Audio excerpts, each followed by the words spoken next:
अब जो हमारे पास पेशेंट्स आते हैं वो 35, 40, 45 इस एज ग्रुप के होते हैं, इवन 25।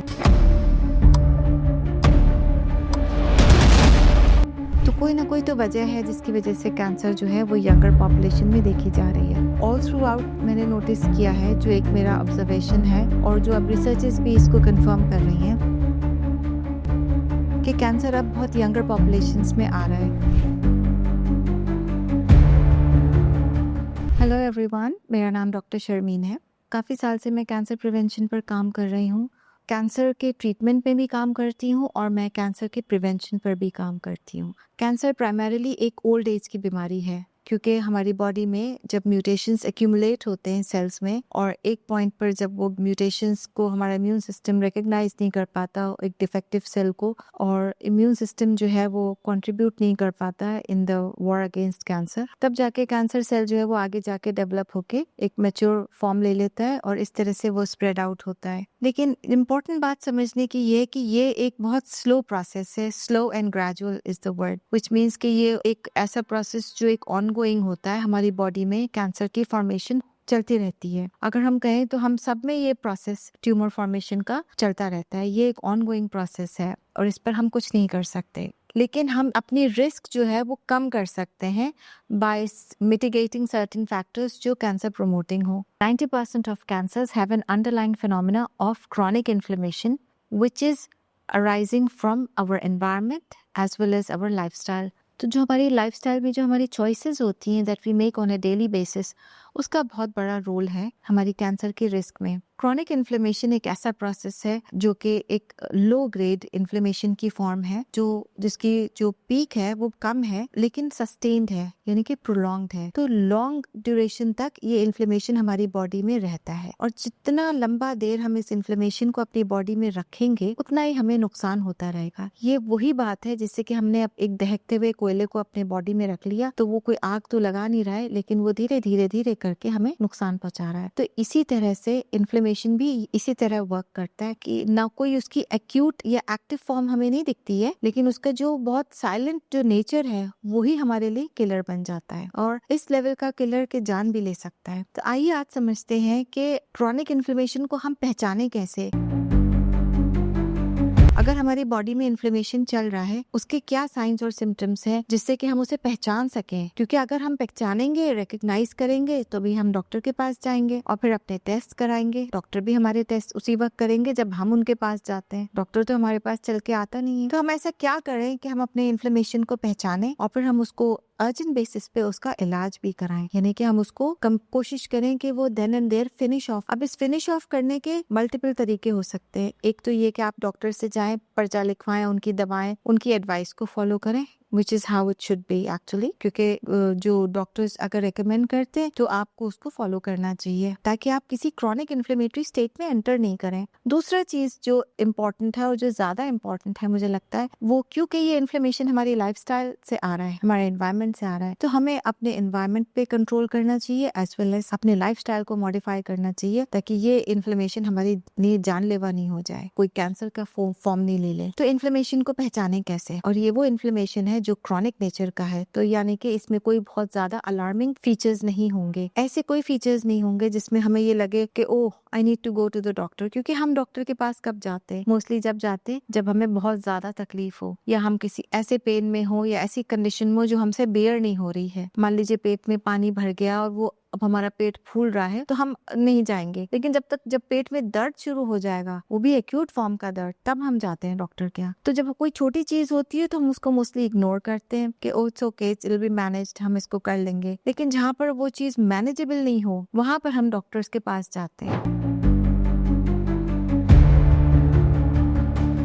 अब मैं आपको यहाँ पर एक इम्पॉर्टेंट बात बताना चाहती हूँ कि कैंसर जब भी शो अप करता है तो कोई अलार्मिंग फीचर नहीं देता है। ना तो कोई खांसी होती है तेज, ना कोई जुकाम होता है, ना कोई बहुत तेज बुखार होता है। कैंसर अनफॉर्चुनेटली बहुत सटल और वेग सिम्टम्स से स्टार्ट होता है, और ये वेग सिम्टम्स हम इग्नोर करते रहते हैं। जैसे आपने नोटिस किया होगा, आपकी गाड़ी जब कभी खराब होती है तो आपको पता चल जाता है। अगर आपने ही उस गाड़ी को चलाया है 10 साल से, तो आपको मालूम है कि आपकी गाड़ी अब झटके ले रही है और आपको अब इसको दिखाना चाहिए। हमारी बॉडी भी इसी तरह से हमें कुछ इंडिकेशंस देती है कि हाँ, थिंग्स आर नॉट फाइन। अगर हम अटेंटिव हैं, केयरफुल हैं, एक सर्टेन सेल्फ अवेयरनेस रखते हैं बॉडी के लिए, तो हम डॉक्टर को दिखाएंगे कि this is not okay, I need to get myself check. और यही एक आइडियल तरीका है किसी भी चीज से डील करने का। लेकिन अगर हम अवेयरनेस नहीं रखेंगे तो वो चीज आगे बढ़ के कुछ और फॉर्म ले लेगी। और बहुत बार ये हम अपने क्लिनिकल प्रैक्टिस में ऑन अ डेली बेसिस यही देखते हैं कि लोग आते हैं, पिछले काफी साल से बीमारी चल रही थी, 5 साल से, 3 साल से, 2 साल से,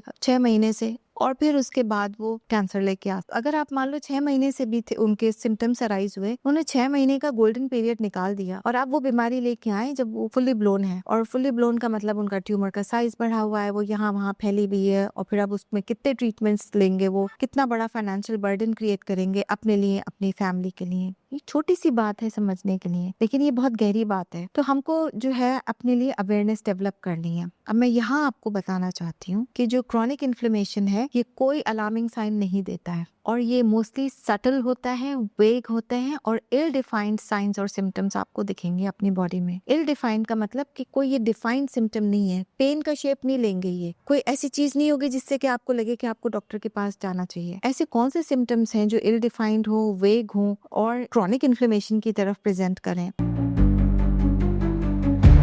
उसमें एक इम्पोर्टेंट जो सिम्टम है वो है फैटीग। फैटीग का मतलब हुआ एग्जॉस्शन, थकावट का एहसास। आपको लगे कि आप थक रहे हैं या काम करते में आपको थकावट हो रही है, थकान महसूस हो रही है। पहले आप किचन में काम कर लेते थे, खाना पका लेती थी आप, लेकिन अब आपको किचन में खड़े होने के बाद कुछ देर में आपको ऐसा लगता है, गिरी गिरी फीलिंग आ रही है कि नहीं मुझसे अब खड़ा नहीं हुआ जा रहा, या मुझे बैठ जाना चाहिए या रेस्ट कर लेना चाहिए। जब ये फीलिंग आ रही लगे, आप एनर्जेटिक फील नहीं कर रहे हैं, तो कीप इन माइंड कि ये क्रॉनिक इन्फ्लेमेशन का सिम्टम हो सकता है। इसके अलावा लो एनर्जी लेवल्स भी वही हुआ, फैटीग का ही पार्ट है, जिसमें कि हम बहुत एनर्जेटिक फील नहीं करते, हमारी तबीयत गिरी गिरी रहती है, कुछ दिल नहीं करता करने का, दिल चाहता है या तो लेट जाओ या रेस्ट कर लो, और काम भी करते हैं तो मर्जी से नहीं करते हैं। एक फीलिंग ऑफ अंदर से एक फीलिंग नहीं आती कि हम उठ के खुद से ये काम करें, बल्कि हम अपने आप को ड्रैग करते हैं इस काम कर कोई काम करने के लिए। तो लो एनर्जी लेवल्स हो गए। इसके अलावा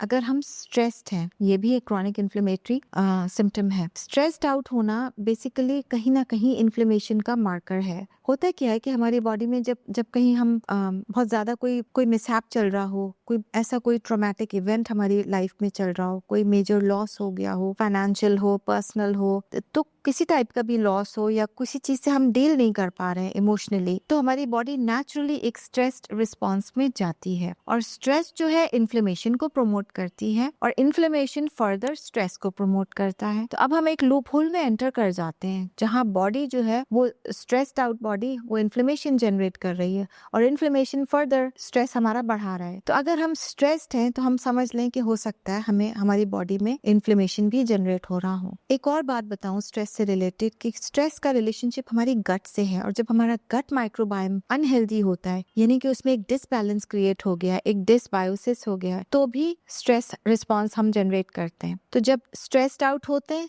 तो गट डिसबायोसिस होती है, और गट डिसबायोसिस होती है तो स्ट्रेस फर्दर बढ़ता है हमारा। तो अब हम इसको ब्रेक कैसे करें वो एक डिफरेंट चैप्टर है, लेकिन स्ट्रेस्ड आउट होना ही हमारा एक क्रॉनिक इन्फ्लेमेटरी सिम्टम है।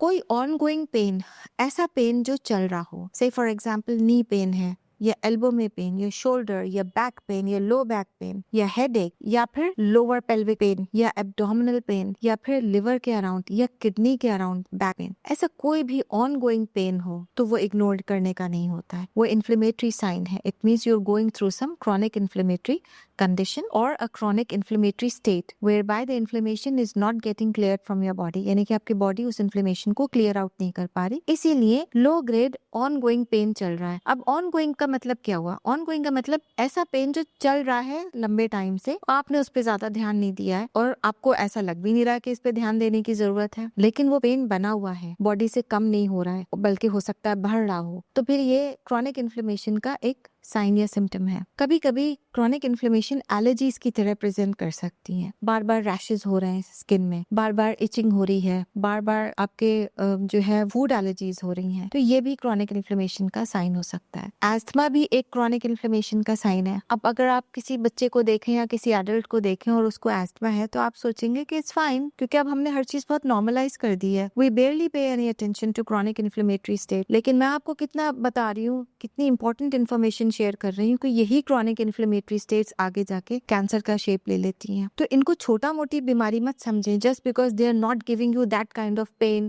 That kind of urgency wherein you want to go and see the doctor, या आपको लगे कि नहीं मुझे डॉक्टर के पास जाना चाहिए। लेकिन ये जो लो ग्रेड ऑन गोइंग चीजें हैं, लो ग्रेड, जिनको आप बहुत सिग्निफिकेंट नहीं समझ रहे, ये भी सिग्निफिकेंट शेप ले सकती हैं over a period of time. Like I told you कि a lot of patients, rather the maximum number of patients, they come with a prior disease। वो कोई ना कोई डिजीज लेकर आते हैं। उनको बहुत साल पहले, सबसे पहले उनको हार्ट बर्न हुआ था। अब आप कहेंगे हार्ट बर्न तो कोई डिजीज नहीं है। हाँ, तो मैं भी यही कह रही हूँ कि पहले वो सिम्टम्स लेके आते हैं। इनिशियली उनको सिर्फ एक सिम्टम होता है, हार्ट बर्न है, एसिडिटी है, ब्लोटिंग है, पेट फूल रहा है, भूख नहीं लग रही या खांसी चल रही है, लो ग्रेड। तो हम समझते हैं कि ठीक है, हो जाएगा। 3 हफ्ते से ज्यादा कोई सिम्टम चले आपका और क्लियर नहीं हो बॉडी से, तो फिर वो उसी को आप अलार्मिंग वो नहीं होता है जो आपको इमीडिएट पेन दे। अलार्मिंग वो भी होता है जो कुछ टाइम से चल रहा हो। 4 हफ्ते से कोई सिम्टम चल रहा है, 5 हफ्ते हो गए, 6 हफ्ते हो गए, 6 महीने हो गए, 1 साल हो गया, 1 साल से आप कोई दर्द कैरी कर रहे हैं, तो फिर इग्नोर नहीं करना है आपको, उसको दिखाना है। फिर इट मीन्स कि आपके अंदर बॉडी में कोई ना कोई chronic inflammatory process set in कर गया है and that needs to be managed.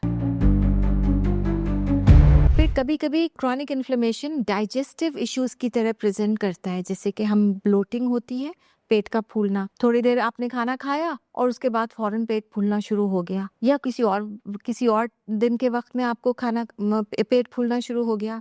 फिर इंडाइजेशन के फीचर्स होने लगे, एसिडिटी है, गैस है, या रिफ्लक्स है, या खट्टी डकारें होती हैं, या तो इस तरह का कोई ऐसा आपको कोई फीचर हो रहा हो, या फिर पेट में दर्द हो रहा हो। थोड़ी देर आपके पेट में दर्द हुआ, आपने गोली ली और ठीक हो गया, आपको लगा मैं ठीक हो गया। या फिर कोई बॉवल में कोई चेंजेस आ जाएं, बॉवल या ब्लैडर में, इन दोनों में कोई चेंजेस आ जाएं। अब चेंज का मतलब क्या होता है? चेंज का मतलब ये होता है कि कॉन्स्टिपेशन था, अब डायरिया शुरू हो गया, या डायरिया चल रहा था बहुत टाइम से, अब सडनली कॉन्स्टिपेशन हो गया। तो एक तो या नॉर्मल थे आप और फिर डायरिया हो गया, और नॉर्मल थे और टुवर्ड्स कॉन्स्टिपेशन चले गए।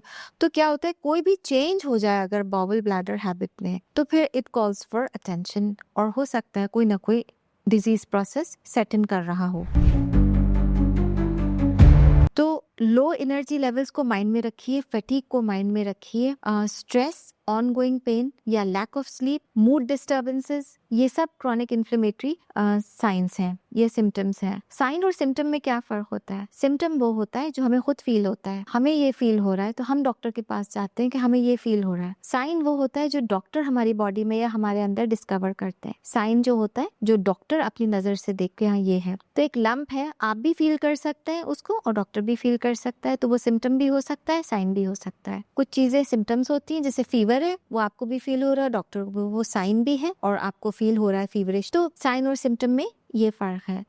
तो अपने साइंस और सिम्टम्स पे नजर रखिए, कोई भी चीज इग्नोर मत करिए। आने वाले वक्त में हमारे जो लाइफस्टाइल क्योंकि इतना इराटिक हो गया है और हमारा एनवायरनमेंट मेजरली पोल्यूटेड है, जो स्पेशली हम लोग जो मेजर सिटीज में रहते हैं, तो इसलिए हमारे लिए जरूरी है कि हम ज्यादा सतर्क हों, हम अपनी क्रॉनिक इन्फ्लेमेटरी स्टेट्स को मैनेज करें, डॉक्टर के पास टाइमली जाएं, उनको एड्रेस करें। 2 तरीकों से मैंने आपको बताया एड्रेस होंगी ये। एक तो ये कि आप अपने डॉक्टर से सलाह लेके उनका प्रिस्क्रिप्शन लें और फॉलो अप करें और उसको ठीक करें डॉक्टर के थ्रू, जो मेडिकल सिस्टम है हमारा। दूसरा तरीका है कि आप अपने लाइफस्टाइल पे नजर डालें कि what is it that is contributing to a chronic inflammation state and try and manage it as soon as possible। और कोशिश करें कि इस chronic inflammatory state को एक sense of urgency के साथ डील करें, ताकि आप उसको easily और जल्दी मैनेज करें, कि उसको prolong नहीं करें। जैसे मैंने आपको बताया, chronic inflammation जो होता है वो कैंसर को प्रीडिस्पोज करता है। Thank you so much.